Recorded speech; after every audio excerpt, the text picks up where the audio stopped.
வன்னியர் அக்னி கலசத்தை கையில் அச்சிட்ட ஒரே காரணத்திற்காக கடற்கரையில் விடுமுறை தினத்தன்று குடும்பத்தோடு விடுமுறை தினத்தை கொண்டாட சென்ற ஒரு பாட்டாளி மக்கள் கட்சி பெண் நிர்வாகி மீது தாக்குதல் நடத்தி அராஜகமாக நடந்து அத்துமீறிய சாதி வெறி பிடித்த கயவர்கள் கம்பி எண்ணிக்கிட்டு இருக்கிறார். பேரன்பில் ஒரு தமிழ் உறவுகளுக்கு வணக்கம். நான் அங்க வேளாமூர் கார்த்தி.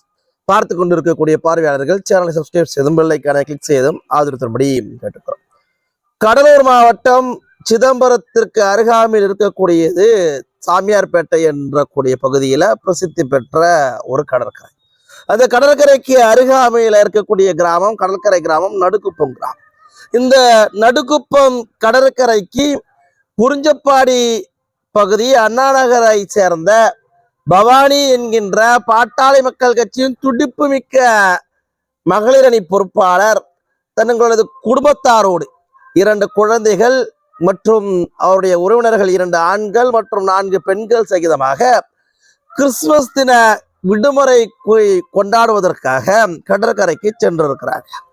அந்த கடற்கரை ஓரத்துல அதற்கு அருகாமையில் இருக்கக்கூடிய லெனின் நகர் காலனி பகுதியைச் சேர்ந்த நபர்கள் குடிபோதையில அங்கே இருந்த பெண்களின் கைகள்ல அக்னி கலசம் அச்சிட்டதை பார்த்தவுடன் சாதி வெறி பிடித்து அவர்களை அநாகரிகமாக பேசி ஆபாசமாக பேசி அவர்களிடம் அத்துமீறி இருக்கிறார்கள்.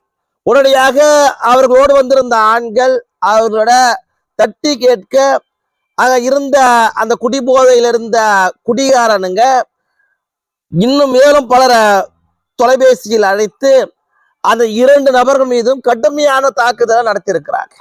அந்த 4 பெண்களை கூட பெண்கள் என்றும் பாராம பெண்ணுங்கள்கிட்ட போயிட்டு வீரத்தை காட்டியிருக்கிறானுங்க. வீர வேசனமா ஆவேசமாக அந்த பெண்களை தாக்கி இருக்கிறானுங்க. குழந்தைகளை உள்பட தாக்கி இருக்கிறானுங்க. இந்த சம்பவத்தினுடைய காணொலியானது வெளியாகி மிகப்பெரிய பரபரப்பை கடலூர் மாவட்டம் முழுக்க ஏற்பட்டு இருந்துச்சு.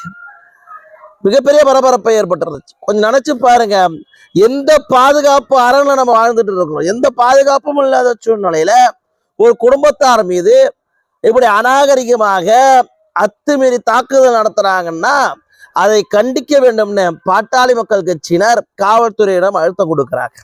காவல்துறையினர் அழுத்தம் கொடுத்தன் பேரில் கடலூர் மாவட்ட காவல்துறை பாட்டாளி மக்கள் கட்சியினர் எந்த போராட்டத்திலும் இறங்க வேண்டாம், நாங்கள் உடனடியாக நடவடிக்கை எடுக்கிறோம் என்று வாக்குறுதி அளித்ததனால் அமைதி காத்திருக்கிறார்கள். நீங்கள் ஒரு நாளுக்குள்ளார அவர்கள் மீது நடவடிக்கை எடுக்கவில்லை என்றால் நாளைக்கு மாவட்டம் முழுக்க மிகப்பெரிய போராட்டத்தை நடத்த நேரிடும் எச்சரிக்கிறாங்க. உடனடியாக காவல்துறை முதல்ல ஒருத்தனை கைது பண்றாங்க. அடுத்தபடியாக மேலும் 2 பேரை கைது பண்றாங்க. 3 பேரை கைது செய்த நிலையில் இன்று 4 பேர் மீது 5 பிரிவுகள்ல வழக்கு பதிவு பண்ணிருக்காங்க. காவல்துறையினுடைய இந்த நடவடிக்கை வரவேற்கத்தக்கதாகவே இருந்தாலும் இந்த அராஜக செயலில் ஈடுபட்டவர்களை குண்டர் சட்டத்துல கைது பண்ணணும்னு பாட்டாளி மக்கள் கட்சி தொடர்ந்து அழுத்தம் கொடுத்துக்கிட்டும் வர்றாங்க.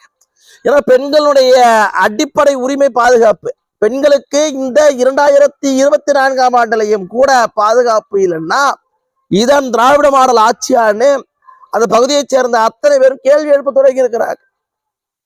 எல்லாரும் கேள்வி எழுப்ப தொடங்கி இருக்கிறாங்க.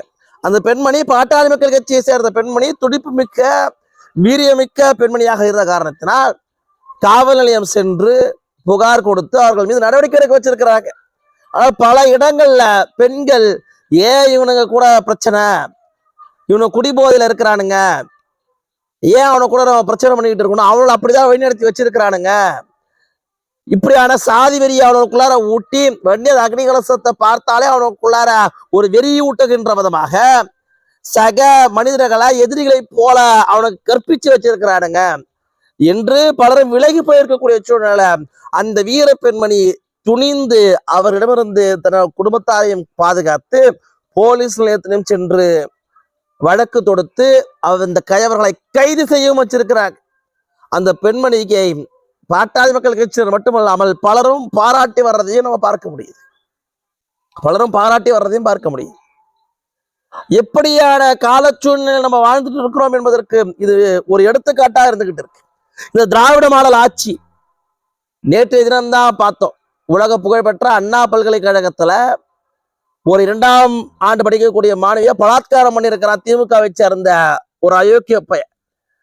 அந்த அதிர்ச்சியிலிருந்து மீளுவதற்குள்ளாகவே குடும்பத்தாரோடு சென்றவர்களை மீடம் அத்துமீறி இருக்கிறானுங்க சில குடிகார பசங்க. இதையெல்லாம் பார்க்கிறப்ப திராவிட மாடல் ஆட்சியில பெண்களுக்கு பாதுகாப்பு இல்லை என்பது உறுதிப்படுது. உடனடியாக தமிழ்நாடு அரசு, இதுவரைக்கும் எத்தனை பக்கம் இருந்துட்டீங்க, இனிமேலாவது பெண்களுடைய பாதுகாப்பை உறுதி செய்ய வேண்டும்.